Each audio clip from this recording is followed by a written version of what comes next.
Hello and welcome back to the Tim Tom podcast. I'm Tim. I'm joined here by Tom, and Hey. we are like not too far out from the end of the year and the end of a decade. Yep, Hot Girl Beginning Summer's of a been and decade. gone. Don't remind me. Don't remind me. Now it's time to talk about the end of not just the entire decade. What's this decade's nickname? It's the tens. Is it the tennies? Nah, I think it's just the tens. Like that makes sense. Um, like yeah. Um, well, there will be some projects coming out later on this year. Doja Cat's project for one is coming out later, but we thought And because we're Pitchfork. recording on Friday at about 5:30 GMT, and Kanye still has not dropped. Oh yeah. Although I'm not too fast. It'll come He's when it comes. he said at midnight that he was fixing the mix for 3 songs, but that's not important.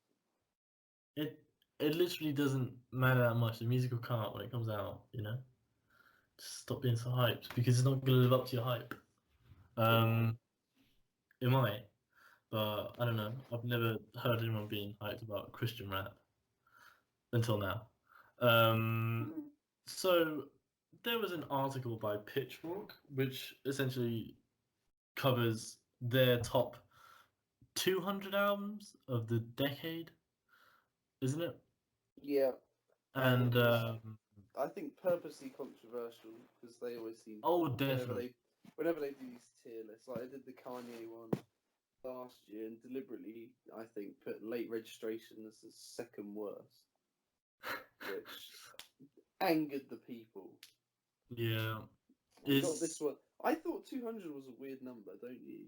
I 200 mean, is a strange number. I Why wouldn't get they it just? that there's a lot, but like you could have cut them out. Yeah, exactly. If they're not that Um, essential that they're not in your top 100, then they don't need a mention in my opinion. no, exactly. And I mean, is anyone really going to listen to the 176th album? Um, you know, so the grading criteria we've gone for. Oh, not that I didn't like some of the albums in the top 200, by the way. Oh yeah, no. I mean, some of the albums on there, like we both really like. It's just we can't be bothered to go through 200, so we're going to go through a few. I don't And think I could name 200, to be honest. Off the top of my head, anyway. I couldn't.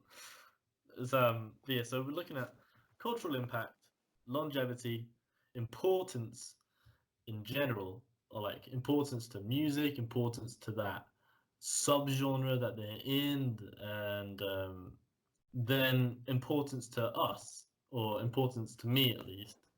And And most I, importantly, why we I like that, the fact that sometimes you just like it. that is perfectly fine. That's why it's important to you, Um, so it's going to be a bit of a varied list. There's some hip hop, there's some rock, there's some. That's pretty much it.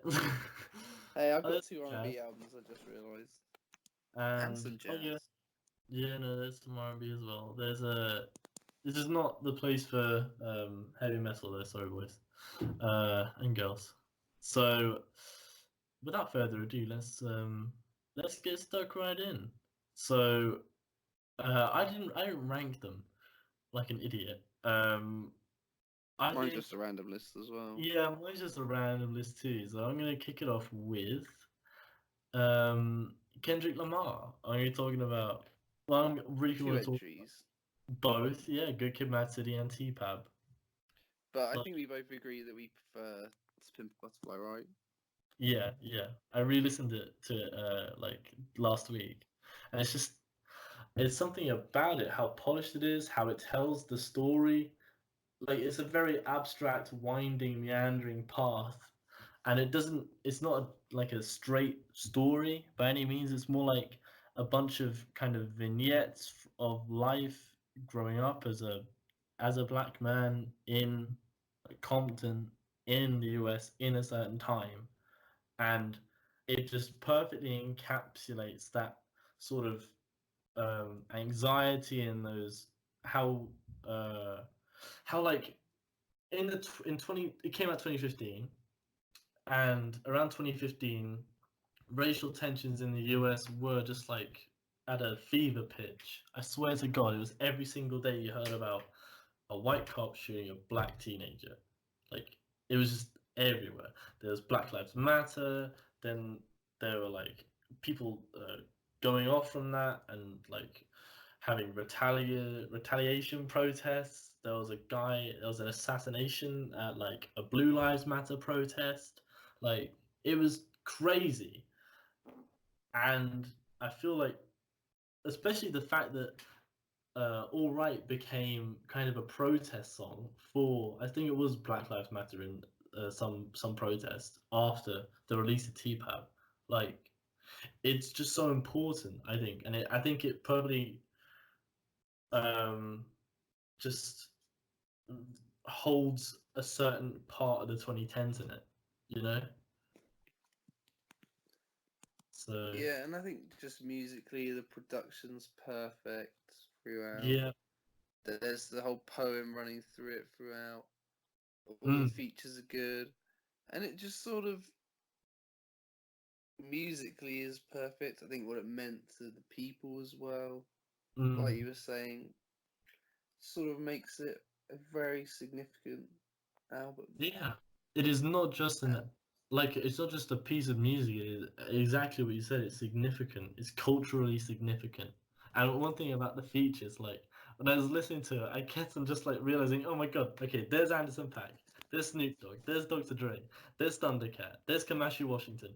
It's like all of them, I guess, know each other, and it's just like they're all making this project together. They're helping Kendrick Lamar out, and it's like I don't know, it seems like a passion project more than anything. Like it's an artistic endeavor, but also it has so much love behind it. Like love for the music that they're creating. I really, really love that. Like everyone hmm just gives it their all. There's not a bad song and there's not a bad performance. Like it's crazy how much Thundercats over. And then I mean, if you listen to like Flying Lotus's stuff, you got Thundercat on that as well. And Kendrick Lamar, like on Your Dead, which is one of my other albums. Like You Never Gonna Catch Me is a uh hmm yeah, like I love that song. I think it's a bloody perfect song. And I mean, Thundercat's bass line is just completely over that, and then Kendrick Lamar's rapping over it, and it was released at a similar time to T-Pab. It's very cool. And we got Good Kid, Mad City as well, which is like well, an all his excellent ballad. albums came out Yeah. in the 2010s. Definitely, definitely. It's just so hard the whole way through, and it really, yeah, I don't know. They're both about the same place, the same life, but from like different perspectives. One is more like on the ground, first person. The other is third person from more of a bird's eye view and kind of retrospective and more abstract. But they're so important. I think they have just so much staying power as well. And that's So why it's a load of rubbish that you have to be in a certain mood to listen to it. You can listen to whenever you want. Nonsense. yeah, that's a good point actually. I take it back. There's some songs on there like All Right, which you can just bang anytime. Okay, do you want to go for one now? Okay, so one I would like to talk about is a mixtape.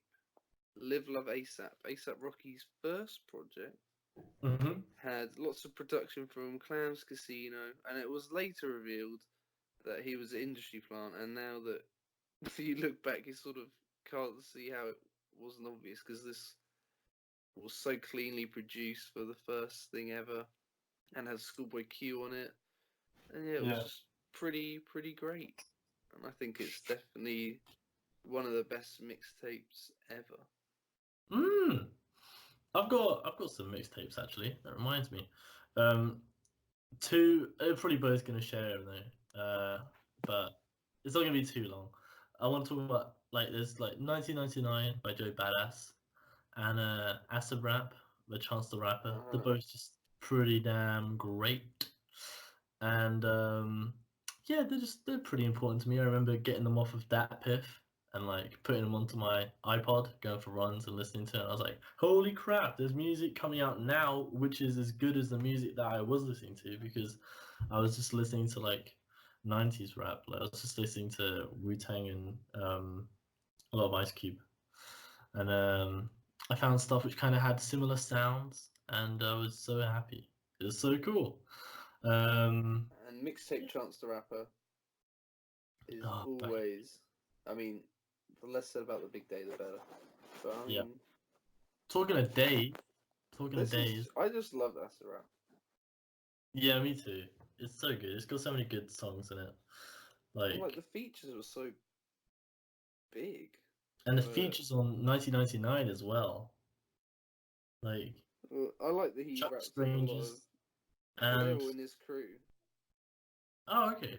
And I Uh, mean MFD was on it as well, which is pretty cool. well, he stole those beats from Food, but I thought that, given that he was such an obvious influence, I thought that was a good idea. Yeah, it's an homage. It's not stealing. As but yeah, days. So, what about Salad Days by Mac DeMarco? I think that's a pretty important album in the 2010s. It was his first proper album after Rock and Roll Nightclub, which is kind of an EP, I'm pretty sure, which he released, where he did this Elvis impression. It's a pretty funny album if you want to listen to it. There's some good tracks. Like Rock and Roll Nightclub itself is good, and then there's like Baby's Wearing Blue Jeans. But anyway, Saturdays, I mean, it's such a memorable album, and it kind of it's the blueprint for so many indie bands to follow it. It was so influential. It's crazy how influential it has been, and it wasn't intended to be. I'm pretty sure he recorded it in his room, and like he uses all like analog tapes to record it and stuff. And I mean, just that I don't know, it's that unique sound that he has on that album, which has evolved since, but it was just everywhere for years to follow. It's still around now. So yeah, Saturdays by Mac DeMarco. That's a big one for longevity, importance to me. I really liked it when it came out. I still listen to some of the songs. They're melancholy in a really nice way, and it definitely had a cultural impact, or at least an impact on the indie genre.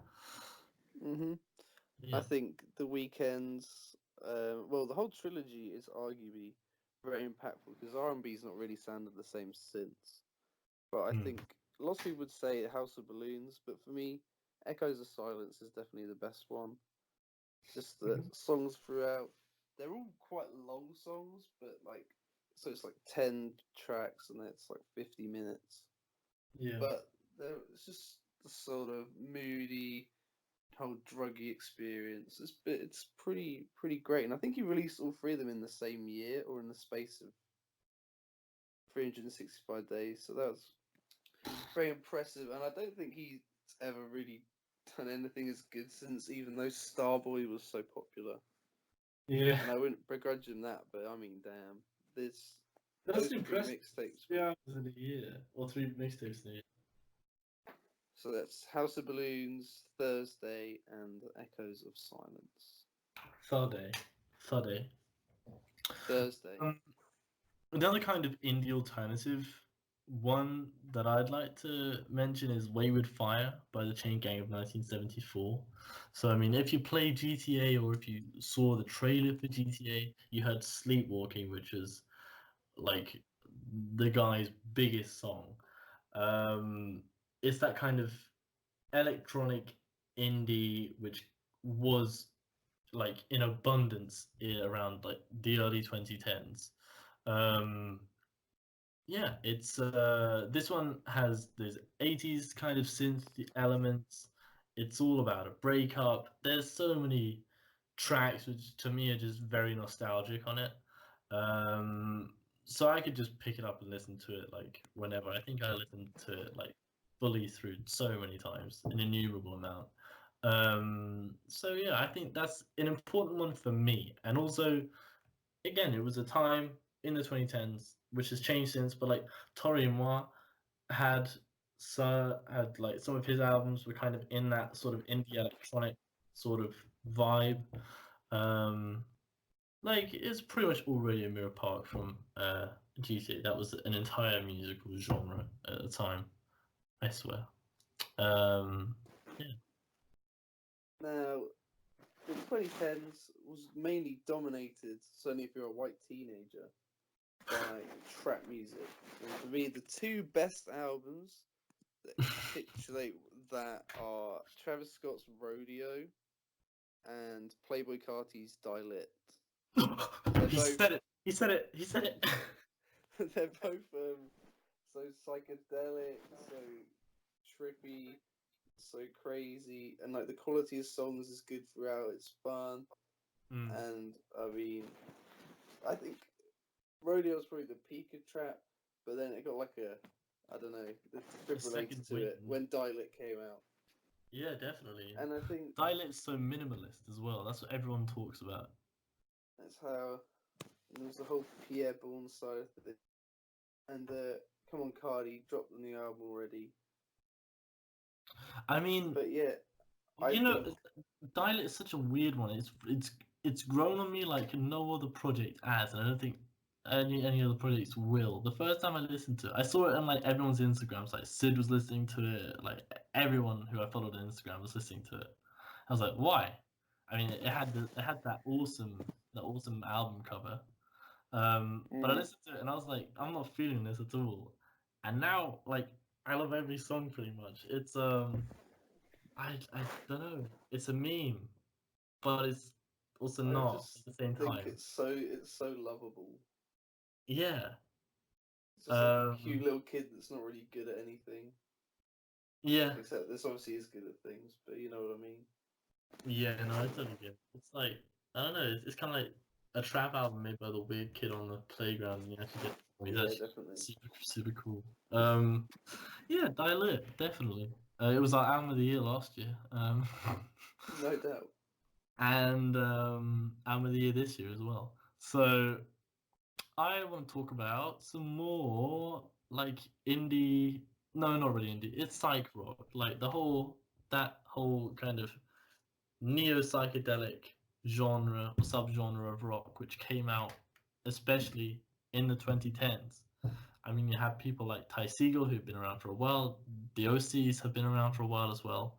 Other two which really stick in at the forefront of my mind when I think of that like subgenre. But also we had Tame Impala come out. I mean, I guess he'd been making music before, but Lonerism and then Currents later. I prefer Lonerism because it's more of a psychedelic rock album, and it's a bit more rough around the edges. It has a bit more space in the music. There's more room to breathe, and there's some amazing tracks on that. You have like Feels Like We Were Only Going Backwards, Elephant. Then you have Apocalypse Dreams as well, and there's one which just slipped my mind. Then at the same time, or no, after, we have King Gizzard and the Lizard Wizard, who just have really blown up. They've blown up to the extent that they released one of the best albums of the decade, I'd say, with Nonagon Infinity, which is so perfect. It was made so well. Like there's 9 songs, and each one it loops perfectly back into itself. It's amazing how they've constructed that. And then we have I'm in Your Mind Fuzz, which is their first album which really blew up. I think it was the first one I found, and it garnered like hundreds of thousands of views very quickly, and then up to millions of views. It's an amazing album. It has a brilliant medley of tracks for half of it, and then just those final 2 songs are just amazing. It's really fun, energetic, psychedelic rock, and they do a great live show, and they're still making music. They're always trying to do new things. Like King Gizzard and the Lizard Wizard are one of my favorite artists to have come out of this decade, or to have at least blown up in this decade. And I mean, Your Mind Fuzz is definitely the album for me. So I think it's really important, hugely important. Yeah. I think it wouldn't be right without talking about Flying Lotus and Nope. what he's done for IDM and Yeah. wonky and instrumental hip hop. Now, for me, Yeah. the choice would definitely be Cosmogramma, but I think there's also an argument for You're Dead Thank you. or the debut. I think Yeah. that just the actually I don't think the debut came out this decade, but anyway, it's just it's bizarre instrumental hip hop, Mm, and it's all just so interesting to listen to. definitely. And I think this the whole way he's been doing things for other people as well, make it sort of sound the same. And it was always the weird song on their album, like the Yeah. opener for To Pimp a Butterfly, or the Yes. one for Danny Brown, or STS for Mac Miller, or all number of other songs. Mm, mm. And it's just and yeah, and I think Mac Miller's watching movies with the sound off as well. I'd like to pop here because just the production credits alone should make anyone want to listen to it. There's got pretty much every good producer of this decade on there, so Yeah. well worth a go. Oh, definitely. Um, so another one I'd like to talk about. So it was King Cruel was on the Pitchfork. Um, he was on the Pitchfork top 200, but they put the Ooze on there, which still I like certain songs in it, but I don't find it as I don't find it. It's a different album to 6 Feet Beneath the Moon, and obviously he's gotten older in between those two projects. But his debut, 6 Feet Beneath the Moon, I think is hugely important. It's big, really important to me as not only a music listener but as like someone who enjoys playing the guitar. It's the album that got me interested in learning like jazz, um, because of these jazzy elements which are at the forefront of his style. It's jazzy. It's a bit. Um, it has elements of like on the user's elements of punk and it's very angsty music. It's very uh, it's it's very unique. It's very unique, I'd say. And 6 Feet Beneath the Moon, again, impact to the subgenre it is in of indie rock.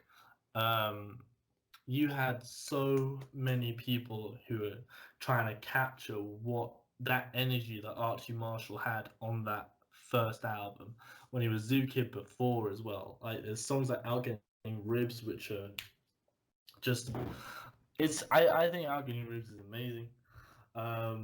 It's very minimalist, and I mean he sounds like a bulldog when he sings over this jazzy guitar, and it's so many people have tried to emulate that. You have your Yellow Days. Um, there's a guy, Moon Underwater, I think Puma something. He has this one single on YouTube which has garnered millions of hits now. Um, there's a lot, and again these like kind of jazzy chords played very fast in like, more of a rock kind of vibe. Pardon me. It's um, it's definitely something I'd say that's a bit more unique to the 2010s. So 6 Feet Beneath the Moon, King Cruel. That's an important one of the decade. If I were to say Death Grips, what album would you say? I'm sorry, talking of death. I think I'm dying right now. Um, I've decided to go for the Money Store in the end. I knew you were going to see the Money It's Store. the only time I agree with Pitchfork. I just think it's the most complete album, and also the one that if someone said, should I check them out? It's the one you'd lead them straight to as well. definitely, definitely. Um, yeah, I mean, as much as I love Bottomless Pit, I think Bottomless Pit is one of their most listenable albums. easily because of the hip hop influences in it. Mm-hmm. But yeah, when you say Death Grips, you think The Money Store by far. It I mean, has the that artwork's iconic iconic, album isn't cover. it? Yeah. It has amazing songs on it. It just perfectly has everything that's Death Grips on it. You know. Yeah, The Money Store. Although I do love Bottomless Pit, so I put it on here anyway because I love it so much. It's so. I find Bottomless Pit is just aggressive and violent, and I love how it's unabashedly like um just itself. Mm-hmm. Hmm. And I think So, on the weird hip hop, I'd also like to shout out Danny Brown's yes, Atrocity Exhibition yes. and Triple X. Yeah, I trust the exhibition. Um, It's a black hole. yeah. Uh, it was the album which probably got me listening to music. Um, it's it was when I first got these headphones and I was listening to it and I was like, holy crap, this sounds amazing. Every single track kind of makes sense in where it is, and every kind of track is in the same like vein, and it just is so bleak. And yeah, it's a downward spiral. It's a proper concept album. It's he really takes you down into this horrible place where he was, and how he just got out. You know how he was lucky. That Mm-hmm. he was one of the people. Yeah, he's lucky that he was out. Like that's in like dance in the water, or and not get wet. Yeah. Um. No, it's so cool. And then seeing how when you compare that with you know what I'm saying now, like it's night and day, man. Absolutely night and day in regards to where he is. Because it sounded like rock bottom on Oh, definitely. Atrocity It's such a Exhibition. candid, like, yeah, it's not like overtly candid, but if you listen to the lyrics and what he's telling you, it's so like candid and like raw. And it's unique with all the drug abuse and all the experiences on here. Mm. Like, no one else could have made this. No, and it'll the kind of how stylized it is perfectly suits Danny Brown. How stylized he is as a rapper, as an artist, and I mean his yelpy vocals for one is a cry for help. It's cool, very cool. It's yeah, and you want to talk about Triple X? Oh, well, Triple X is not quite as down. It's got the weird blend of the happier sounding songs and the Like sadder radio sounding song, songs. But yeah. none of them are really that cheery. And all the No, beats are so odd again. They're not as crazy as the Atrocity Exhibition ones, but they're still very abstract. You wouldn't really hear them anywhere else. And that's, again, fantastic mixtape. oh yeah, definitely. Um, But I think it's coming from a slightly better place. mm, yeah, I think Atrocity Exhibition's more like a retrospective on That where what time, happened. yeah. It's more like he's looking back and reflecting on it.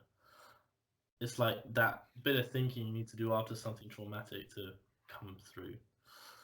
It's cathartic. It's great. Um, talking of experimental hip hop, should we talk about JPEG Mafia? You can if you like.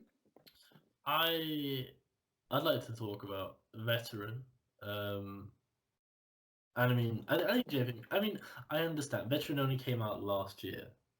The Soda Well, Dialect. yeah, so did Dialit, and they're both hugely important. Like Dialit has had more mainstream success, and it's been memed. But I mean, JPEG Mafia just has this crazy energy about him. He is blown up, astronomic like success. You know. from where he was. He seems to have come out of nowhere. And although he didn't, like he had a fair few singles, and he was on other things before. Take Care by Drake, his second album, his best album. It's the Yeah, only one that's worth listening to the whole way through. I think Drake's sound is definitely very 2010s. It's everywhere. You can't escape it. He's an influential guy. Yeah, yeah, He's got a lot of hits. yeah. Like just on here, we had Headlines, Hell Yeah, Fucking Bright, True Love, and yeah, that was a good time. I mean, I think he's made better songs since, but in terms of a body of work, because they say all big artists had to have had a classic album Yeah, to really be so written big. into the ether. I Yeah, think this is his. this is his dialect. You mean? This is his dialect. Okay, yeah. Um, Talking of another artist, dialect, Random Access Memories by Daft Punk. Mm. It's like it's their biggest album. I mean, like it was huge when it came out. It was it's critically acclaimed for a reason. It is some I of the can still best. remember when it came out, everyone was going super crazy. Me too. Like my dad put it on in the car. I was like, "Oh, it's a new Daft Punk album." And I was like, "Okay, who are they?" And he put it on. I was like, "Whoa, what is this?" It's great. It's like disco. It's funky. It's like so cool, and it's just unabashedly its own thing. It's not trying to be cool. It just is cool. You know what I mean? Yeah. It's original. It's taking the best parts of the funk and disco, and I guess at times R&B sort of stuff that they like, and then there's a big spoken word song on it as well, which is very strange. And it has these 80s influences as well, with I forgot what the track's called, but no, I listened to that song so many times. It's a great album. Yeah, and the list is starting. I think I'm getting near the end now, nearer the Hmm. end. Do I you, think who's the next one? I would like to give a shout to Solange. I Oh think yeah. When I Get Home is her best shit to date, but Mhm. also you couldn't leave out A Seat at the Table. Mm. Just the sheer quality of the songs on there as well. Yeah. But back to A Seat at the Table, that's just an experience. It Mm. flows from one track to another via these interludes. The collaborations and all of the fact that she had Metro Boomin making like a funk song instrumental is just insane. Yeah. And I think for that reason and much more, that's got to be in the list. It's pretty cool how some of the best music of the decade has come out in the latter portion of the decade. Yes. Or is that I think just that our makes sense. mind? It makes sense though, if Or you is think that about just it. our mind only with a bit of recency bias?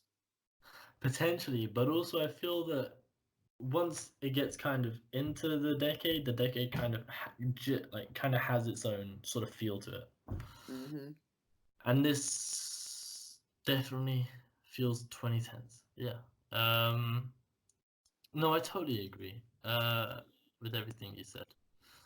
Then, so we have another person who we both are very fond of, and their music, and someone who came out of this decade, whose group is hugely important to the decade and to groups which have come out since.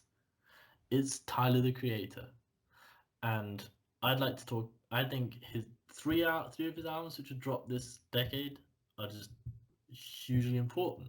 You have Wolf, followed by Flower Boy, and Igor. They're all as important as each other in regards to Tyler has his unique sound and how the group of Odd Future. I think without Odd Future, you wouldn't have groups like Brockhampton now. You know, Definitely not. it was the first of its kind. It is unique. It is just I can't stress how important Tyler the Creator is as an artist to this decade. You know, and he came out of nowhere. He's self-made.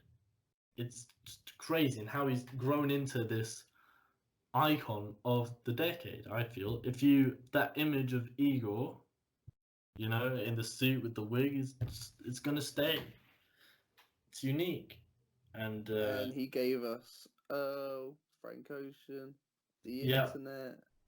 yeah, So for that as well. And I'm glad you mentioned Wolf because I don't think the following albums would have happened without songs like no, Treehouse and definitely. Slater. I think Wolf is like one of his most. I think Wolf is his most important album. It is a turning point. That first half of Wolf. There's only a few bad songs on it, like Trash Wang and stuff, which is just pointless, and he shouldn't have put them on there. But I mean, it's that turning point from the offensive, abrasive, and obnoxious side of him that was on Bastard and on Goblin Goblin. to the more thoughtful, um, yeah, kind of thoughtful and sort of almost romantic at times, and just He just surrounded himself with better musicians. I think that was the yeah, main thing. yeah, People like Kariuchi yeah, Solange, and Kanye West. Kanye West, Uh, Boyez. yeah, it's pretty amazing. I think Wolf is super important. And we're not going to talk about Cherry Bomb. Um, it's not bad. It's just not as good as the good parts of Wolf. Um, yeah, Old Sweatshirt as well. Some rap songs. Good damn. It was on the Pitchfork one. I think well deserved. It was in a very high It was spot. a lot higher than I thought it would be. It was like Yeah, a lot higher than I thought. 37 or something crazy. Yeah, and I mean, yeah, it's pretty damn important. It's another really kind of candid piece. It's very personal to him. I don't think anyone else could have put it out. It's very dreamy, and in the way, it's sort of like it's just walking through a bunch of memories, like especially there's a plain possum with his dad and his mum on it. Like it's very unique. No one else could have dropped that. I think Yeah. it has not only a unique spot in his discography, but a unique spot in the music of the decade. Like it's a very very interesting album. Um, what is your next album? Pinata, Freddie Gibbs, Hey, I thought and we were going Madlib. to put Mad Gibbs on there. I think it's in terms of a pure hip hop album, like just the Mm, rapping with the instrumentals not taking too much of the shine away. It was yeah. probably the best of the decade, man. Madlib's Madlib turns up again and again and again. I Mm, think the Freddie Gibbs's whole gritty street life lyrics have never been better before or since, mm. and just the songs, all the features are good, and I just, it's a pretty perfect album. Although I don't like the end, the final song being a posse cut. I still think that's weird, Yeah. but nevertheless, No, that's such a good shout, man. Pinata. And from one of the best rap albums of the decade, let's talk about a very important jazz album. It's the Oh epic yeah. Kamasi Washington. Um, I heard like last year, I heard someone on the radio was like they played an excerpt of the epic, and they were joking, saying, "Oh, it's jazz, definitely." Kamasi Washington is hugely important to the jazz scene. He is like one of the last big band jazz He's players. he's Like, the big name now. He's the yeah, superstar of modern jazz. yeah, and he's like the standard bearer for jazz. You know, it's it's that energy that he has, how much he loves it, how like dedicated he is to it. He drops like over an hour of music, and it's This one's over 3 hours. the epic. Yeah. Oh, I forgot how long it was. Jesus Christ. I mean, it is epic. I've listened to it It's almost somehow, as long as a Lil B mixtape. and it's just hugely important to jazz. Definitely. Like, I think without him, it wouldn't be it. Without him, I'd be worried about like where it's gonna go. It's gonna still be there. Because yes, you Definitely have him and bands his bad, band. bad, not good, but they're kind of more hip hop oriented. Whereas this is like genuine jazz. I mean, even the bad, bad, not good have their own like more traditional jazzy songs. Kamasi Washington is like hugely important to the genre, and I'm very grateful to have him in the genre. Um, okay, Kanye West. one of my last ones. Um, I listened to it recently, and I am not the most well uh, qualified to talk about it, but I think Fear Fun by Father John Misty is pretty important. I think Father John Misty is important to the decade as an artist. He kind of represents another aspect of like this indie folky rock sort of scene. And it's very hipster. Um, and hipsterdom was a very big part of the early 2010s. And I can't think of much more hipster music than like his stuff, which is also really nice music with these really funny lyrics and like some pretty like it's pretty great and it's very unique. So Fear Fun, Fudge and Misty, another important album. Action Bronson and the Alchemist with Rare Chandeliers. I don't think these two are in incredibly rare form. Action Bronson, just funny visions in your head, like Mm, getting a prostitute to suck his 4-year-old son's pee pee, my God. all the way to steak dinners, um, getting a shark, skinning it and hanging it in your shed. Just That's the the one. whole You, thing. It's just these sort of this like a what do you imagine a mobster lives like? Sort mm, of pictures being painted of expensive dinners being eaten, you're there's best dressed man wherever you go, yeah, and people being killed at the click of your finger. This is the yeah. life that Action Bronson is selling to you here. It's The such Alchemist music. is on fire here as well. And Yeah, it's just, man, it's just, you gotta have it, man, in your life. yeah. There's this one lyric from White Bronco, like that album that like sticks in my head where he's talking about like an alligator died for the shit I put my foot in. It's so cool. So cool. No, I totally agree with that. He's a damn cool dude.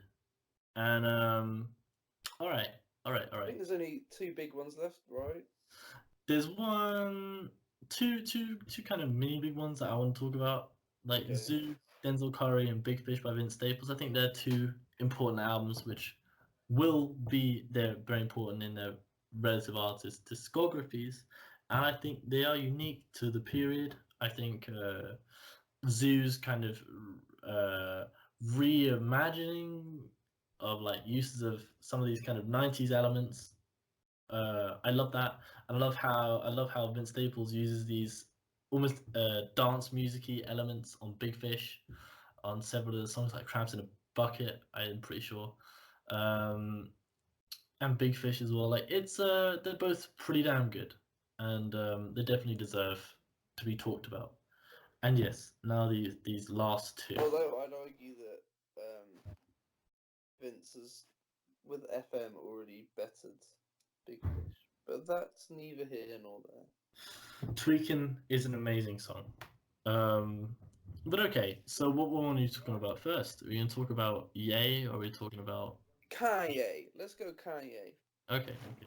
You take the lead, bro. The This album is incredibly important to his career. Just the Mm, fact that he was widely hated in America for saying that Taylor Swift didn't deserve the Grammy, he got on the stage and started ranting. Oh yeah, So I forgot about that. he fled the country to Japan for a bit, Uh, and this was just after his divorce had fallen apart. Oh no, his marriage, like his engagement, had fallen apart even. who was he And his engaged to? a lady whose name I can't remember. Oh, Uh, Michelle Pfeiffer, I think her name oh, okay. was. Okay. And his mother had also just died. Oh my god.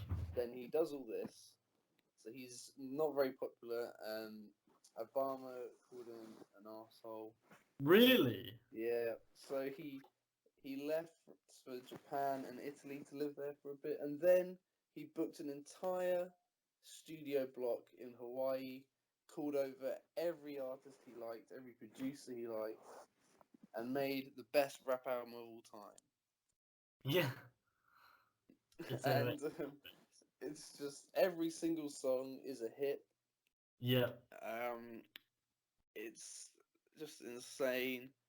The quality of songs from track to track on this album, which runs for a long time. There's a lot of very like the more you listen to it, you hear different things every time. It's so like fine tuned, and there's lots of little kooks in there that you don't always get. And I think for me, it's the centerpiece of Kanye's discography because it Yeah. is just so perfect. Every song, like the opener, is one of the best openers ever. Period Oh, to a definitely. hip hop album. Yeah. It's got songs like Runaway, which are standalone masterpieces. Gorgeous. Everyone knows all the lights. And I mean, Oh yeah. probably for me, it is the best album of the decade. It's definitely his best album. Mm. I have it on record as I do Spin Butterfly and the album we're going to talk about next. And I just think you can't really better it the way that it's the amount of people and the voices that were involved in this. You Mm. just you just wonder what those sessions were like. Although apparently he used to sleep for like 3 hours a day for the month or so that it took to make this. Jeez. I had no idea about the story behind it. No. It's really cool. I mean, yeah, it's such a unique album, definitely. And it is, as you said, it's hit after hit after hit after hit. And he gave it to the people to forgive him for the Taylor Swift thing. That was the reason that he made it perfect in his eyes. Wow. And I mean, that's pretty amazing. Yeah, it definitely deserves all the praise that I've sung about it. Um, My Beautiful Dark Twisted Fantasy. Yeah, And I good. also love the way that it goes from the beautiful to the dark to the twisted and then the fantasy bit at the end. So it's sort of like a transitioning story throughout this, the vibes in which the songs Mm, move in. mm. It's very interesting. That's cool. That's really cool. Yeah. Okay, right. We're gonna do the final one now. This is Pitchfork's choice. Yeah, this is Pitchfork's choice. And I can see why. There is an argument. Okay.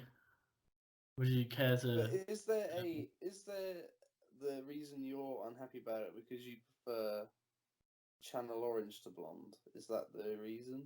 Um, kind of. Yeah. Yeah. Yeah. I mean, I just think Channel Orange has more like it's more like musical, if that makes sense. Whereas Blonde has many interludes, and it feels like more of a much grander piece. Which no, I mean I think Blonde is a better album. Mm, Channel Orange is a better collection of songs, if that makes sense.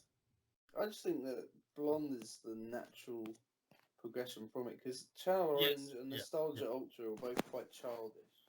Yeah. Yeah. No. Whereas this was serious. There was no like stupid lyrics or like weird references that there were on the other two. Yeah. but I mean, it's amazing. Track to track to track, they're all beautiful.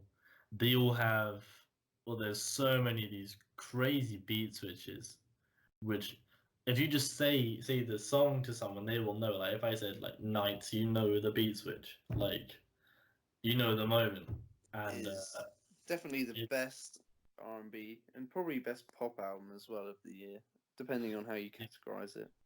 yeah, definitely. Um, yeah, no, I definitely. Blonde is such an important album. Um, yeah, no, I will give it, and I think Frank Ocean as an artist as well. Like he is so important, like to And the it adds to to the music. myth as well. The fact that this Yeah, was meant to come out like half a year before it actually did, and then mm. he dropped Endless to get out of his Def Jam deal. And then he dropped This the next day Masterpiece. or independently. And I mean, Yeah, Endless is still good, but people don't listen to it just because of what it meant to him. The fact that it was basically just to get out of his deal yeah. because he hated being restricted. So, and that which unfortunately now means that he has got no incentive to drop any music Is ever the again. what? He has no incentive to drop music ever again. He's just gonna be chilling. Yeah, because I mean, he just beat the game. He's He did beat the achieved game. like self-actualization. He's done it. Yeah, it's a very good point. Nothing's gonna live up to it. It's impossible because yeah, there's so much. It's like a mythical album at this rate. It's one of those sacred cows that I think if anyone tries to sort of pick it or unpick it, you instantly get Mm. attacked. Oh yeah, definitely. Well, no, not at all. What the hell? Attacked? No. I mean, if someone can, like, have a convincing argument against it as to why it's a good album, No, I I enjoyed would it listen. But I actually. highly doubt that you can because it is such a well-made album. So it definitely deserves the spot as one of the best albums of the decade. Absolutely. And that concludes it. I have been Tim of the Tim Tom podcast. And I've been Tom of the Tom Tim podcast. Hey, get out of here. Come on. You said you would never say that again. Get out of here. I'm ending the episode right there. Goodbye. No. We hope you've enjoyed. And yeah, feel free to let us know what your favorite albums were of the decade. Did we miss anything? I think that's the main thing. Yeah, if we missed anything. Yeah, because It we was should. hard to narrow it down for me at least. It was difficult for me. It was very nice to have that retrospective, thinking about all the things which come out, when they came out, why they came out then, and listen to some pretty great albums again. So I have enjoyed that a hell of a lot, and I'm sure you have too, Tom. And Yeah, hope absolutely. you, the listener, decide to do the same because don't sleep on these. These are pretty damn great projects. Okay, adios.